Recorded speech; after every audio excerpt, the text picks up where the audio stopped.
my pleasure to welcome you to today's inaugural lecture, the 178th inaugural lecture series of the University of Benin, to be delivered by Professor of Obstetrics and Gynecology, Professor Michael Emefiele Azike, on the topic, "There shall be no barren in the land, fulfilling this divine injunction against all odds, the intervention of assisted reproductive technology."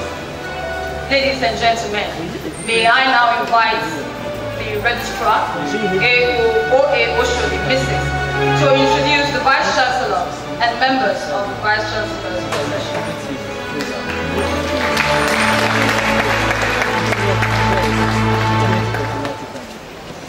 Distinguished invitees, you are all welcome to the 178th inaugural lecture series of the University of Benin. Please permit me to stand on the existing protocol already observed by the University PRO as I introduce the Vice Chancellor's entourage. It is my rare privilege and honor to introduce the Vice Chancellor's entourage, which is led by the Vice Chancellor himself, Professor FFO Orumesi.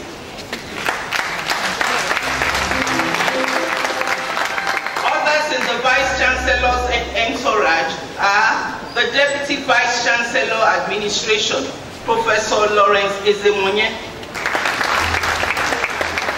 the Deputy Vice Chancellor Academic, Professor Abiodun Falodun, Deputy Vice Chancellor Ekenwan Campus, His Royal Highness, Professor SEO Aduwa Ogegban. We have the Bossa, who is represented by Mr. Ero. We also have the University Librarian, Dr. Mrs. Evelyn Omoluabi Idiodi. On the other side of the dais, we have Provost Deans and Directors. We have the Provost College of Medical Sciences, Professor V.I. Yahweh. We have the Dean School of Postgraduate Studies, Professor Victor E. Omozua. We have the Dean of Students, Professor O.B. Osadolo. We also have the Host Dean, School of Medicine, Professor M.I. Momo. We have the Dean Faculty of Agric, Professor M.A. Bamikole. The Dean Faculty of Arts, Professor L. Otoide. Dean School of Basic Medical Sciences, Professor H.A. Ogo. Dean School of Dentistry, Professor O.N. Ogwekwe.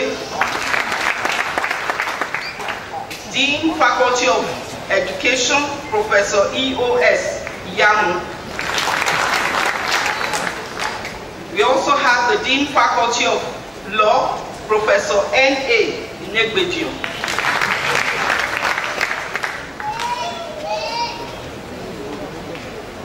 We have representing the Dean Faculty of Life Sciences, Professor S.E. Omoniwu. We have the Dean Faculty of Management Sciences, Professor I.O. Usamoyi. The Dean Faculty of Pharmacy, Professor J.O. Akerele. Dean Faculty of Physical Sciences, Professor S.E. Omosiwo. We also have directors. Director, Institute of Child Health, Professor Mrs. E.A. Sado. We have the Director, Center for Part-Time Programs, Professor Mrs. K.A. Igafuna. Director, Distant Learning Program, Professor F.E. Omorui. We also have the Director, ICT CROPU, Professor F.O. Ehaise. The last but not the least, we have Dr. Mrs. P.E. Orukwe, Acting Director, Center for Maritime and ICT. It is now my pleasure to call on the Vice Chancellor to introduce the lecturer of the day. The Vice Chancellor, sir.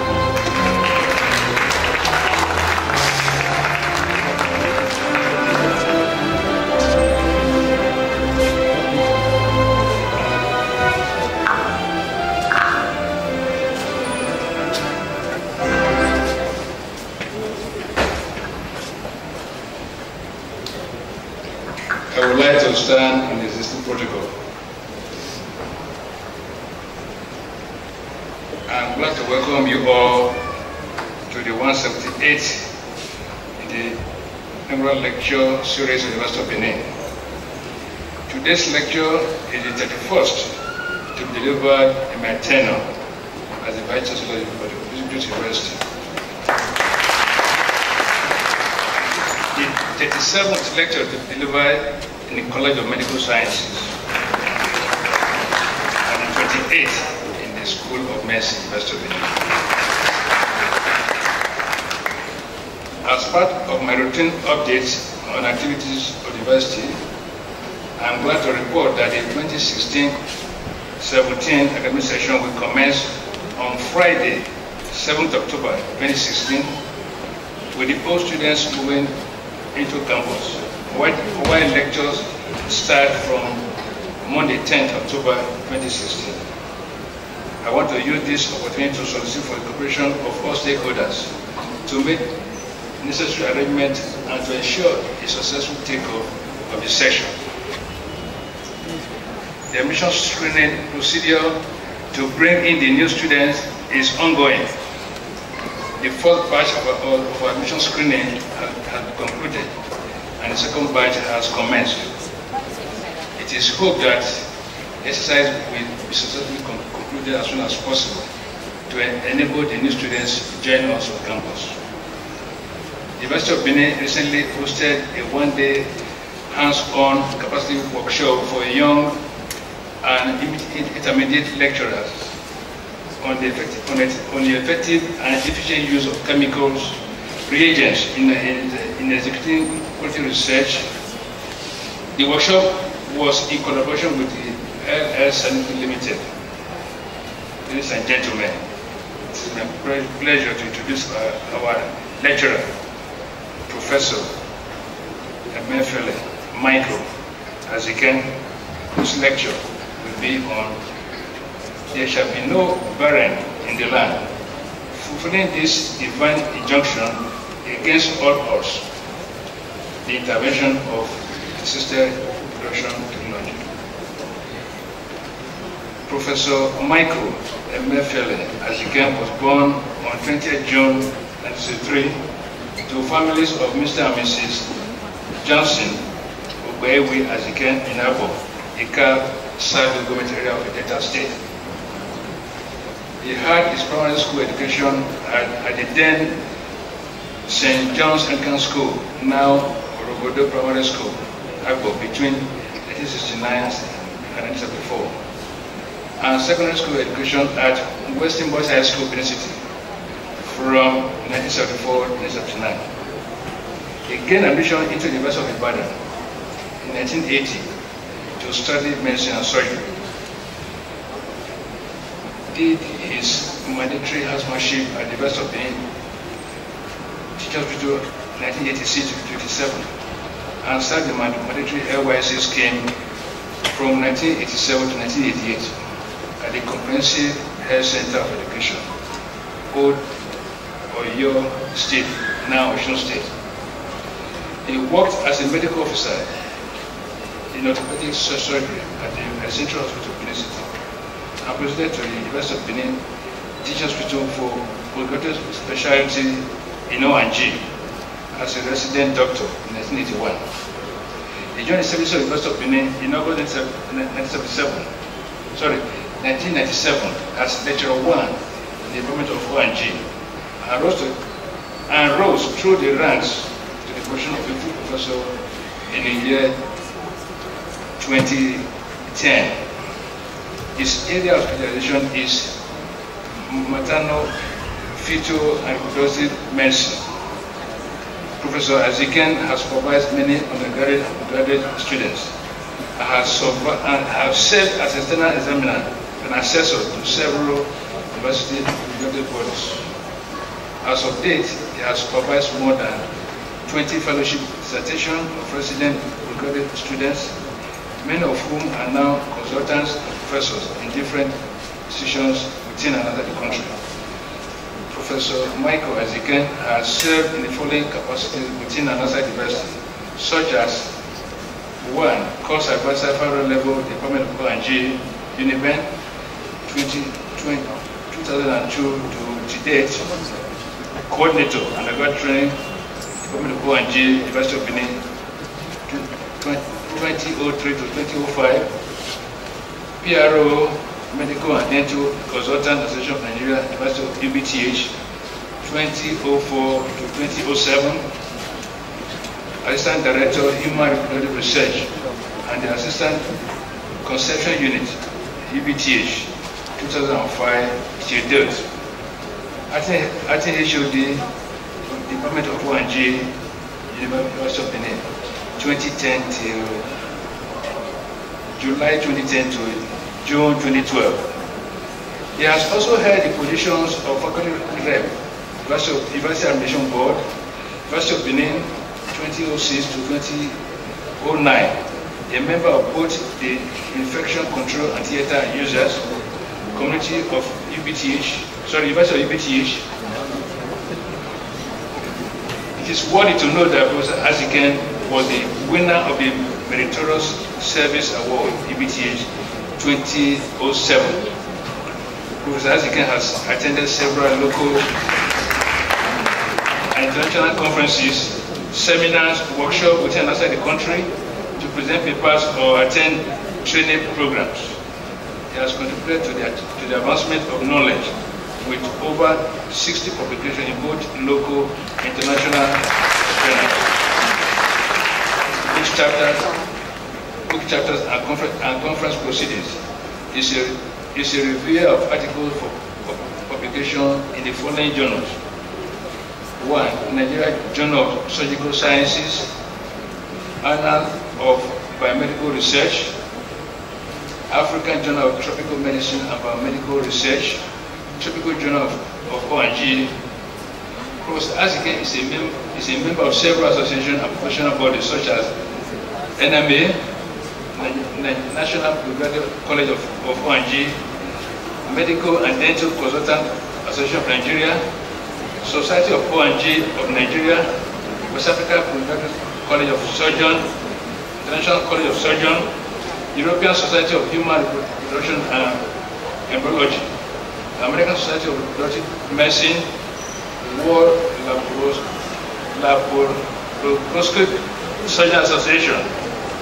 Professor Michael Azikian is a Christian and happily married with 4 children. His hobbies including reading, football, and listening to music. Ladies and gentlemen, it is my honor to invite Professor MFL Michael Azikian, a professor of O&G, to deliver his inaugural lecture.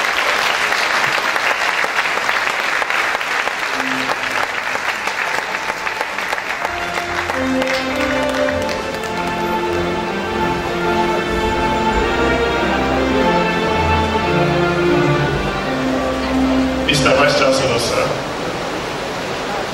please permit me to stand on the existing protocol. At a time like this, when one is given the opportunity to present his inaugural lecture, it is a time actually to showcase your scholarship, to showcase your academic prowess to your colleagues and distinguished guests from the public.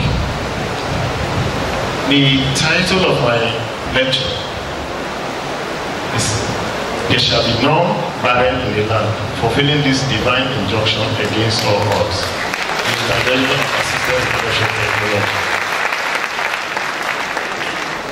Now, I must appreciate the Vice Chancellor for this opportunity given to me to give this lecture. But above all, I want to thank God Almighty, because it's actually a rare privilege.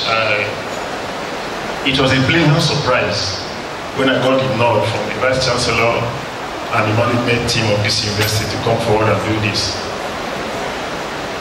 Everybody has a history. That's when I look back at my life, I begin to wonder where to place the credit. But in all, it's as if God has designed something for me, that there will come a day like this and I'll be standing here. It all started at the University of Ibadan. My primary school and secondary school period were actually uneventful. But as soon as I entered the university, things started happening. But God placed somebody there for me to watch over me. And that's the person of Professor Mo Wadiani. I'm sure it's in the audience. Then he was a postgraduate student. I was an undergraduate in 200 level. But he took me in his wings and directed me with counseling. And even till now, he still does it. He called me this morning to ask how I was faring with the preparation. And then when I got to the University of Benin Teaching Hospital to do my housemanship, I worked under some fine gentlemen. I want to particularly mention Mr. N.J. Wabinili. He's a surgeon, but he calls himself Mr. because I think he's towing the tradition in the UK, where surgeons are called Mr. Now, one day, the first day I resumed work there, fortunately for me, the residents went for exam. So I was forced to assist him for a hysterectomy. For those who do not know, hysterectomy means removal of the uterus. I assisted him with a lady. At the point, the lady fainted. So I continued. And ever since that time, from that point onward, he taught me O&G with every opportunity. That's why I became interested. So no wonder after my youth service, I came back immediately to start my residency. But unfortunately, Mabnili had gone. He has relocated to the United Kingdom, where he is a resident, now he's a citizen. But God did not leave me alone. He put another person there to see me through. That person, Professor A.A.E. Owe. So we are looking at a situation where Mabnili planted, Owe watered, and God gave the increase. So that's how I chose to do obstetrics and gynecology. Now, this is the 178th lecture, inaugural lecture at the University of Benin, and it's the 8th from my department. The title is appropriate for our time. There shall be no barren in the land, fulfilling this divine injunction against all odds, the intervention of assisted reproduction technology. The evil of barrenness was recognized long ago, up to the extent that even God rejected it on behalf of mankind, and declared so in his book, Exodus 23:26a, there shall be none barren in the land. He also repeated the same declaration in Deuteronomy 7, verse 14, that no male or female shall be barren in the land. This declaration, we see it as divine mandate for the obstetrician gynecologist, because we are custodian of reproductive health of the society. WHO defined health as a state of complete physical, mental, social, and social well-being, not merely the absence of disease or infirmity. This is a very positive definition. And then taking a cue from this definition of health, Fatala in 1988 defined reproductive health as a state of complete physical, mental, and social well-being, and not merely the absence of disease or infirmity in all matters relating to reproductive system and its function and processes. Now, there are several components of reproductive health. Now, if you look at all these components, there is one that is outstanding there, and that's my area of interest. Look at all the other components. If they are poorly managed, it will result in infertility. Poorly managed fertility regulation may result in infertility. Safe motherhood, if it is not properly conducted, of course, that's what you get. Now, I have several publications. Actually, I have publications in all the aspects of reproductive health, but later part of my career, I focused on gynecological endocrinology and infertility. And to actualize my dream, I have training in several parts of the world, several places in the world. I've trained in minimal access surgery, obstetrics and gynecological ultrasound, and assisted reproduction technologies. This I did to put me in good stead to actualize my dream. This is one of my training sections in India. Now, let's look at infertility in all its ramifications very briefly. We'll look at it from the point of definition, prevalence, causes, and management. Now, there are these three terms: barrenness, sterility, and infertility. They are terms that have been used interchangeably, but there's some subtle difference. Barrenness refers to a situation of having no child or inability to have a child. Now, having no child may mean that the person gets pregnant or loses his pregnancy, or inability to have a child may also mean that he's not able to get pregnant. Well, sterility is inability to get pregnant for the woman, or inability to impregnate a woman for the man. In the definition of sterility, there is no time phrase to it, but infertility, in its definition, has a time phrase. It is defined as inability to conceive after regular,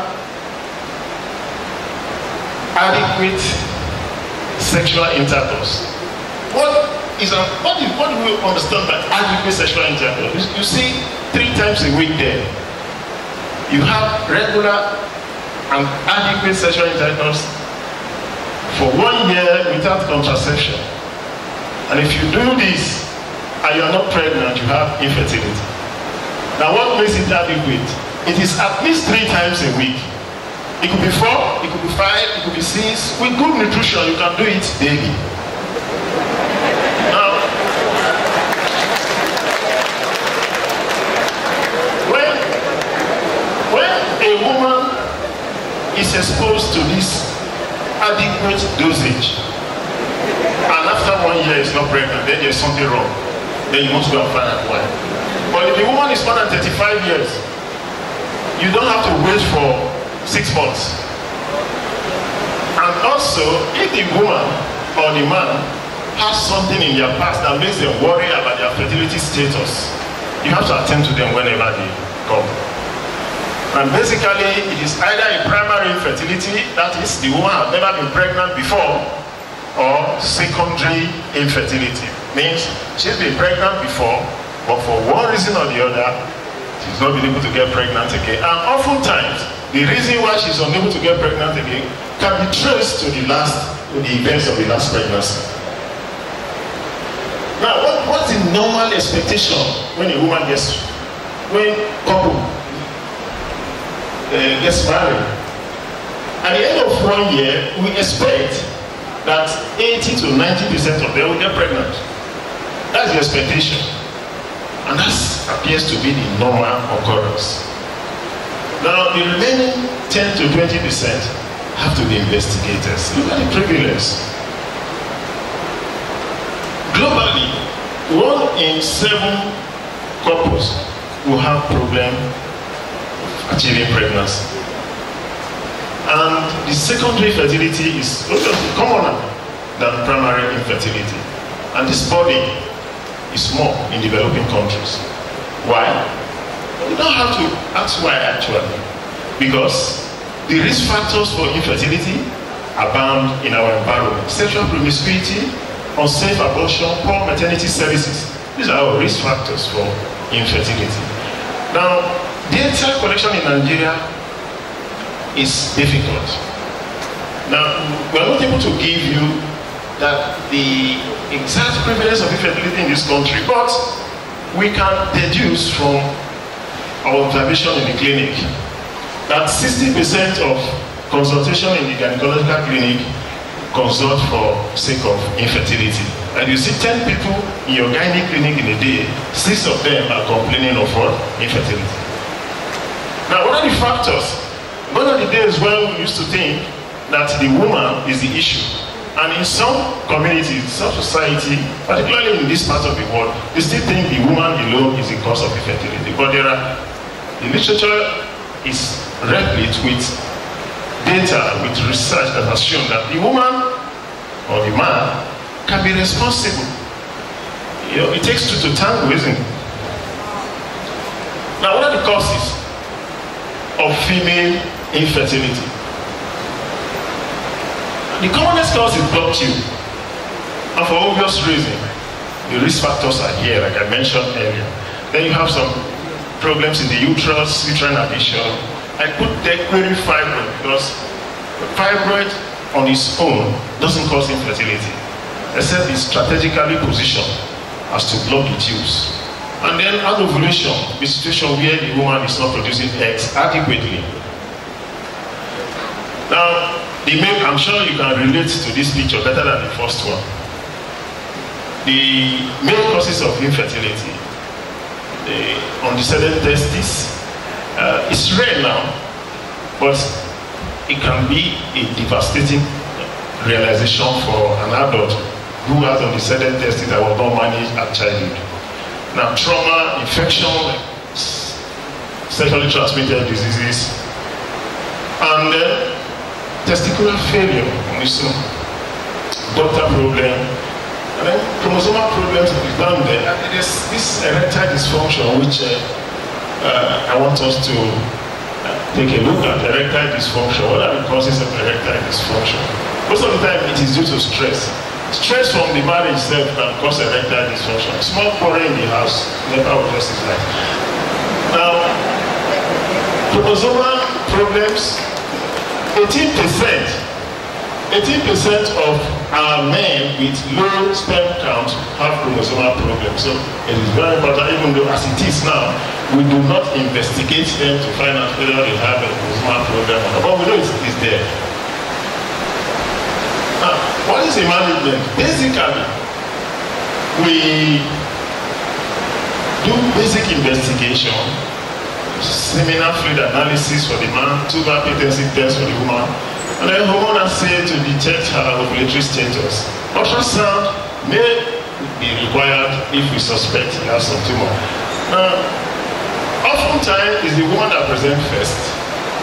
The man will always have a reason not to come to do seminal fluid analysis. And if you look at it, I think they should gladly come and do it, because the process of collecting the sperm by masturbation is something, it's pleasant, isn't it? So they don't go through, they enjoy it doing masturbation and then collect the sperm for us. But they stay back, wait for the woman to come and complete the investigation. I have had a situation where for 6 months I have not seen the man, but the woman kept coming. This is our environment. This is a cultural thing. Now, what is the management? Basically, there are two forms of treatment. Until recently, we were only able to offer conventional treatment to infertile patients. Conventional treatment involves surgery to open the tube, surgery to remove fibroid, and then surgery at times in the man to excise varicose vein and what have you. These are treatments that does not involve you even seeing the sperm.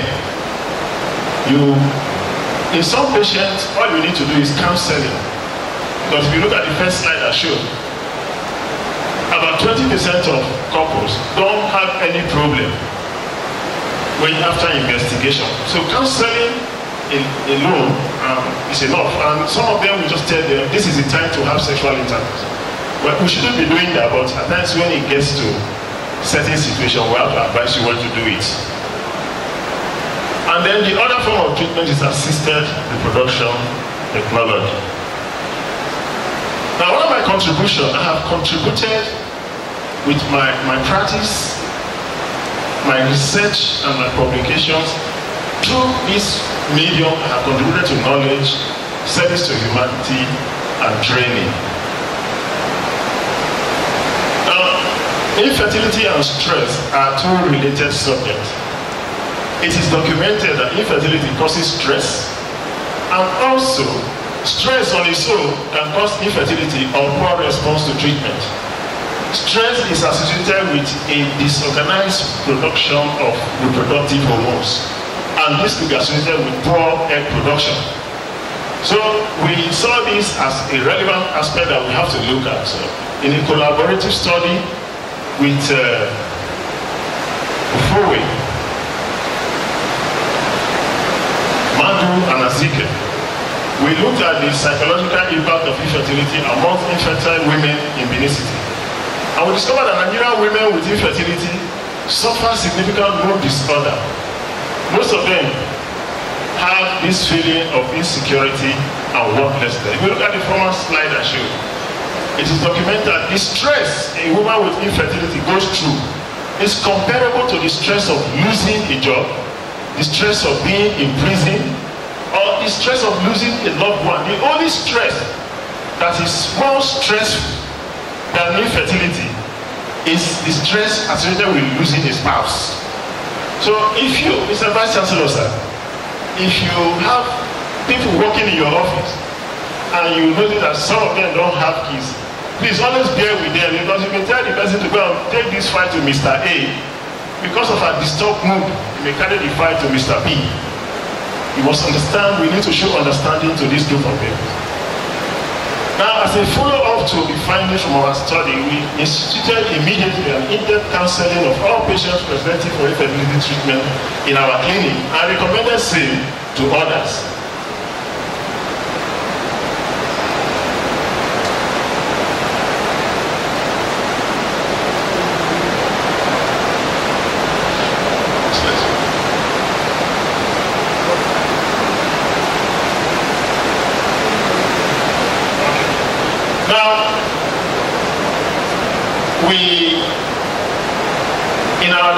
In our unit, we run a comprehensive clinic, infertility clinic, at the Human Reproduction Research Program unit of the department. Now, this program was established with the aid of World Health Organization grant. Patients are investigated in detail according to World Health Organization recommendation and are classified and treated conventionally with drugs, surgery, or a combination. In 2007, Ufowe and Azike conducted a study on the outcome of conventional management of infertility, which was published in a paper titled Experience with Comprehensive Hospital-Based Infertility Program in Nigeria. In this study, we have some sterling revelation, and actually the findings from this study set the stage for what we have on ground today as a practice in the department. A previous study sponsored by World Health Organization claimed that the African husband was almost twice as old as his wife, and that primary infertility was high among African patients. Our study found something different. We found that African men are not much older than their wives, and that primary infertility is not as common as reported by WHO. Now, why is this so? The setting under which WHO collected their data is such that they cannot get the truth from the women. But in general, gynae clinic, where they see different people on different visits. But in our setting, it's a specialist infertility center with its own building and its own staff that are trained and dedicated to patient care. Now, these people are able to get information from the patient. You know, patients are quite sentimental about their age. And also, there is some information about their reproductive health that they want to divulge. Like, have you had a pregnancy before? Have you done an abortion before? If you have not disclosed this to her husband, there's no way he will disclose it to you. But in our practice, with time, we are able to get the information from the patient. When we establish rapport with them, and there's there's an established confidence and trust. And when they also know that this information is required for their treatment, they give us the answer. The Bible says the truth shall what? Set you free.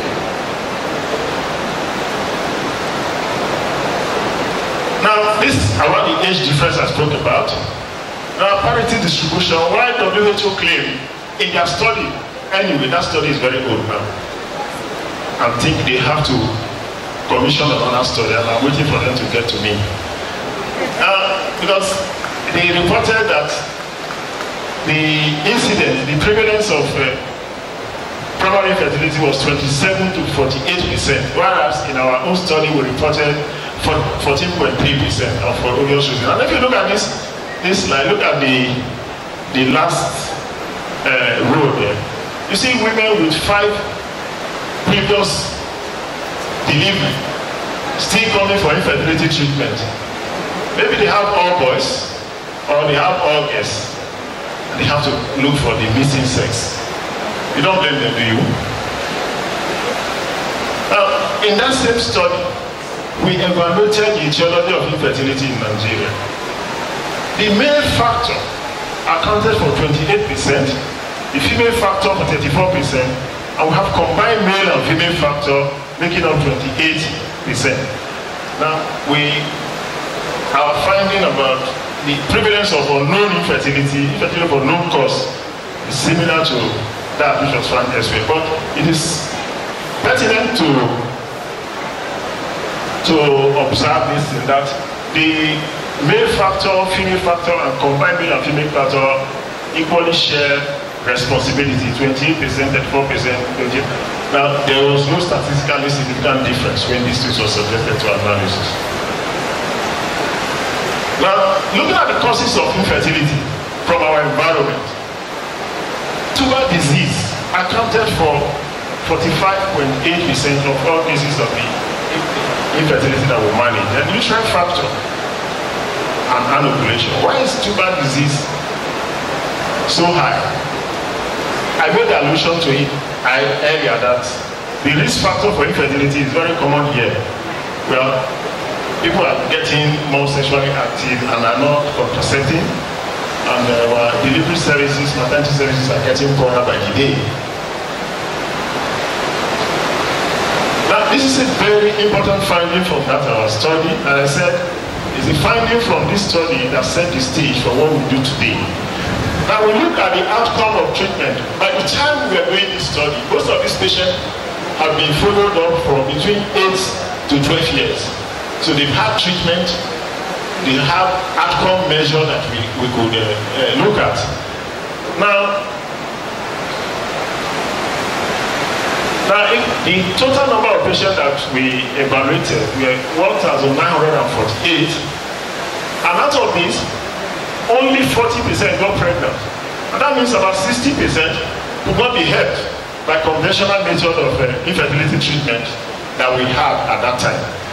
Now, if you look at it, the female factor infertility, 60% of them could not be helped.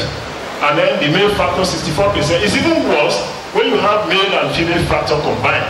87.4% of them could not be helped. And this finding actually set the stage for us. We started making case for assisted reproduction technology. That this, more than half of our patients who we are treating with surgery, with drug to ovulate, to stimulate ovulation, advise them when to have sex, okay, do it in the morning, do it out. Everything has been done. In 60% of such cases, it will fail.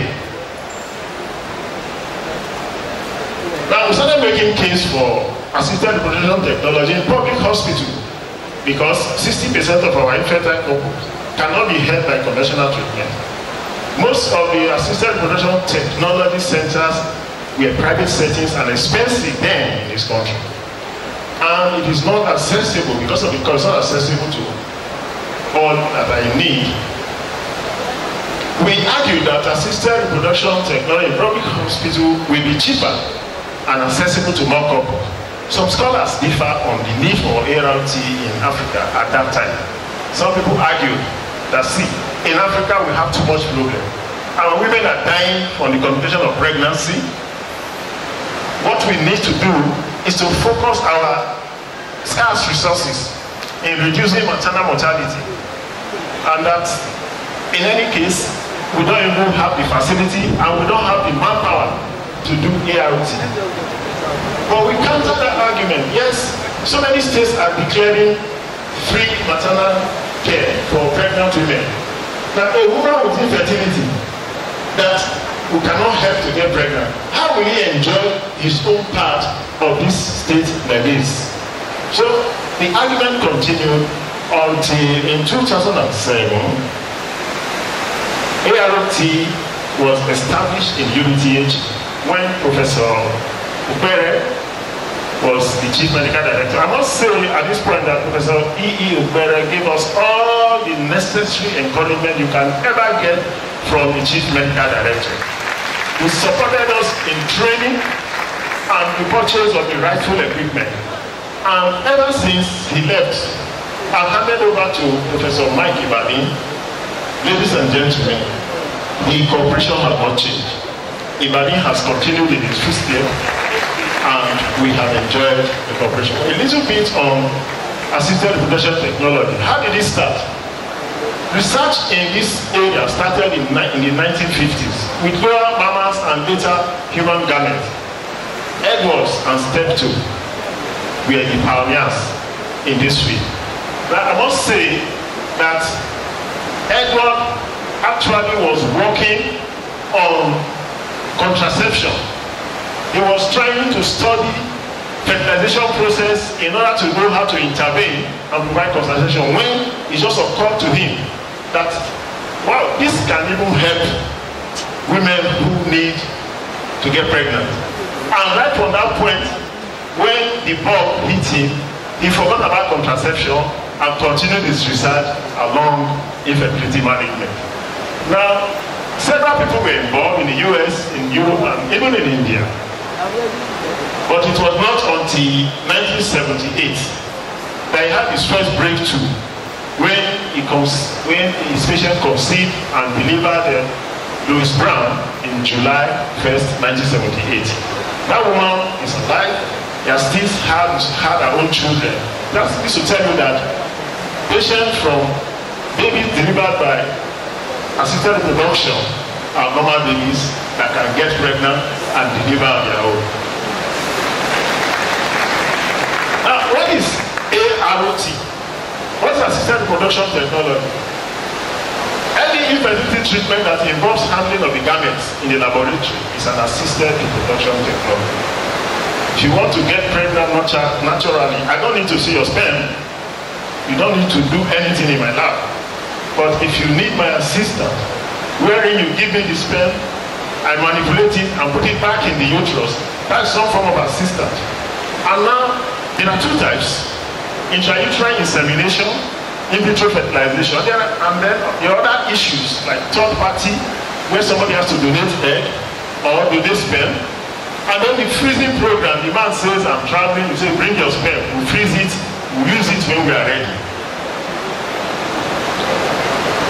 Now, IUI, what it means is that the sperm is injected into the uterus of the woman around the time of our ovulation. Haven't had ovulation-inducing drugs. And then the indications are there on explaining fertility, and when your conventional treatment has failed, mild low sperm count and the zoospermia. Now these are the procedures. Now that's the procedure for IUI. The woman must have been stimulated to produce eggs, and at the time the eggs are about to be released, we ask the man to provide the sperm. We concentrate the sperm to get the best, because in every sperm sample you have those that are weak, those that are moving fast, those that have big head, small tail, bent tail, pointed head, but the normal one is the oval one. And at times when I see some people with big head, I begin to wonder how what sperm gave rise to them. But anyway, if the sperm was able to give rise to them, means it was not associated with infertility. Now, the sperm is concentrated and then put back into the uterus. Now, if you do this for 100 persons, about 10 to 20 of them will get pregnant for the first attempt. and then subsequently continue to do it, more people will get pregnant. In our practice, we do intrauterine insemination for 3 to 6 times, depending on the age of the woman, before we decide to do something else. Now, what is IVF? This is the second form of assisted reproduction technology, and it's more complex than intrauterine insemination. It entails retrieving eggs from the woman, fertilizing it with the sperm in the laboratory, incubate the resulting embryo in the incubator for 3 to 5 days before transferring the embryo into the uterus of the woman. And pregnancy test is done in 2 weeks. You see, this is kia before you know it, you see your result, isn't it? Now, what is the success rate when you do this procedure? It's about 30%. We'll come to that later. Now, what are the indications? Of course, blocked tube, moderate to severe low sperm count, and then some patient with genetic abnormality. When you fear that that genetic abnormality is transferable to the offspring, you may have to do assisted reproduction technology then with a donated egg or sperm. It depends on who has the genetic abnormality. And then premature menopause. With the advent of assisted reproduction technology, people are now coming out of menopause to have babies. Now, what are the procedures? Now, let's say a pre-workup that is done, patient selection, they are giving drugs to stimulate their ovaries to produce eggs. Because the more eggs you produce, the better the chances of success. Now, but it has an upper limit. If you produce too many, then there's a reaction. We guide against that. And now, the monitoring is done with ultrasound to detect when the eggs are matured. The eggs are retrieved surgically, but it is not an abdominal surgery. Through the vagina, the sperm is prepared, fertilization is made to occur outside the body, and then the embryo is incubated and transferred. Now, this is what a well-stimulated ovary looks like. All these are follicles that contain eggs. And then we aspirate these ones like this. We aspirate them through this is an ultrasound. And that's a needle connected to this, and this one is connected to a pump. You aspirate into this bit, the egg and the fluid, and it is taken to the lab. The egg is picked out and fertilized and put in the incubator. Now, this is how the resulting embryo will look like on the 3rd day, and this is how it looks like on the 5th day. You see, this is fluid. And on the 5th day, the fluid that surrounds the baby in the womb is already forming. This is the baby, this part here, and then this is the fluid. You can see that this is already in advanced stage of development. And if you have about 12 of these and you keep them to the 3rd day, about 6 or 7 will get to the 3rd day, so some of them will die off. So whatever gets to the 5th day gives you a better assurance that pregnancy can occur.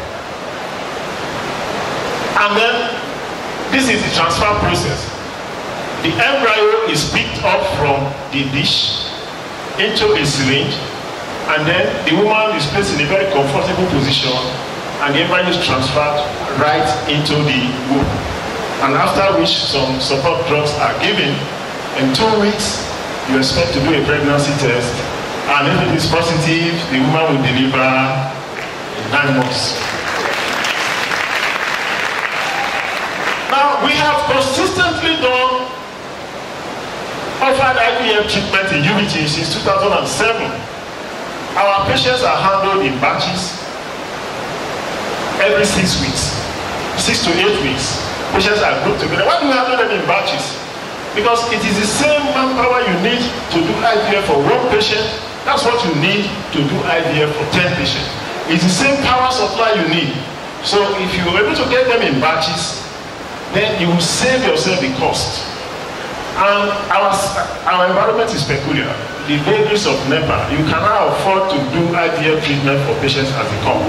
You must pull them together, you manipulate them with drugs to make them see their menses at the same time, you start them on treatment at the same time, you monitor and do your egg retrieval at the same time, do your transfer. The critical time that we need constant power supply for IVF is 5 to 7 days when we are doing retrieval and putting it in the incubator. Now, we've done this since 2007, and in 2012, we decided to look at our results. Always Azike and Seneca et al., we did a paper that we titled In Vitro Fertilization at a Public Hospital in Nigeria. We treated 600 couples during the period. Now, what's our result? We look at the indication for IVF in our setting. Tumor disease is about 64%. Problem with production of eggs is about 12%. The male factors is 16%. Male and female factors. If you compare this indication to what happened in other climes, where infection is not a problem, the main indication for IVF in those clients will be anovulation because of the change for career. Some of them they get married late, and once you are aging, then you have problem with ovulation. Now, what is our outcome? Our outcome, looking at the pregnancy outcome, and then the pregnancy rate and the outcome of the pregnancy that occurred. The pregnancy rate was 30%. Now, we transferred embryo for only 504 patients. That means 84 patients did not respond to treatment, so they were excluded. And then 12 patients did not have a viable embryo at the time of transfer. So those ones were also excluded. So we did transfer for only 504. If you use that as the denominator in calculating our success rate, we will actually be having 37.5%. But be that as it may, even the 30% that we recorded is comparable to results from elsewhere within and outside the country. Now, the spontaneous abortion rate, see, once you get pregnant from IVF, you are not particularly predisposed to some complication. Even in normal pregnancy, miscarriage do occur. About 25%, between 20 and 25% of normal pregnancies will end up with miscarriage. So if it happens in an IVF, it doesn't mean that it's because of IVF. Now, we look at the the preterm delivery is 2.5%, and those preterm delivery, most of them were because they have multiple pregnancy. Multiple pregnancy in IVF, we see it as a complication. Yes, we are under pressure to achieve success because of the cost. The patient is under pressure, the practitioner is under pressure. So we transfer more than one embryo at the same time. When we transfer 4, don't think I'm praying that the 4 should stay. I'm transferring 4 because at least 1 or 2 should stay, but occasionally we are punished. The 4 will just stay there. And then it's a problem. In developed countries now, if you have excess of more than what you want, you can go and reduce it. But tell that in Nigeria, you are in trouble. Now, there's another aspect. This is the third-party IVF. This is the most controversial aspect of IVF, wherein a couple cannot go through the process of IVF successfully without requiring an assistant from a third person that is either a known person or an anonymous person. That person is either required to donate egg, donate sperm, or surrogacy, where somebody volunteers to carry pregnancy for a couple, either because the female has a very badly damaged uterus or was born without uterus. I've had a patient who was born without uterus. We have not succeeded with her own case. But born without uterus and not somebody else who volunteered to carry the pregnancy. And then we had a challenge there because you don't even know when she's seeing her menses, you don't know the beginning of the cycle. But we tried it once, it failed. That's why we're not presenting it live here. Someday I will present it in another forum. Now, Azike et al. Reported on a patient. This one was born without ovaries. Now, the ovary is the site where reproductive hormones like estrogen and progesterone are produced. These are the hormones that are responsible for the development of breast. They are the hormones that are responsible for the pubertal change in a woman. So if you are born without the ovary, and therefore you don't have those hormones, you will not develop breast. You remain infantile. So this was the case with this patient. She had gonadal dysgenesis. We treated her with drugs to improve her breast development and also improve the regularity of her menses. Then after which we offered her IVF with a donated egg. And this is the result of our effort. This one came after 2 failures. We did it the first time, we failed, second time we failed, but we persisted.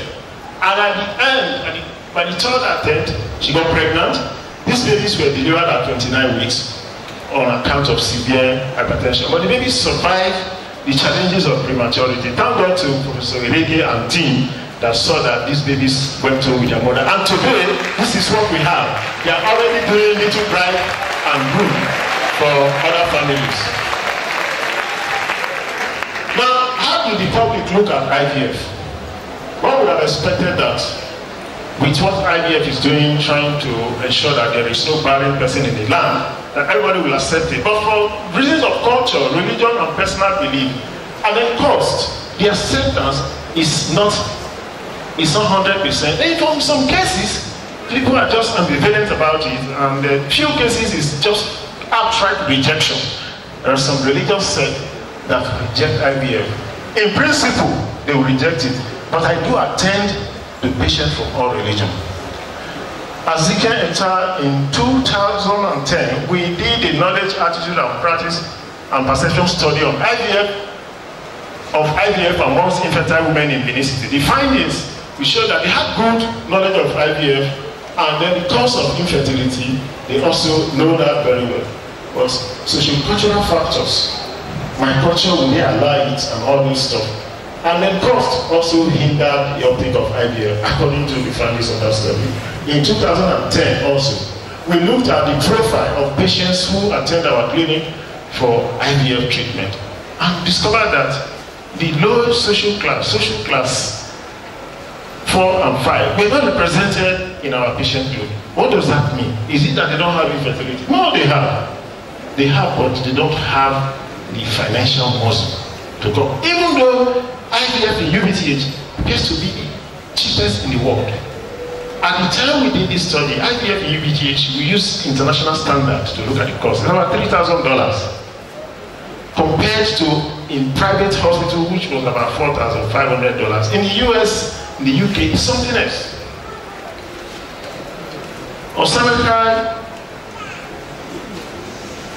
Osai and Azike, in 2011, also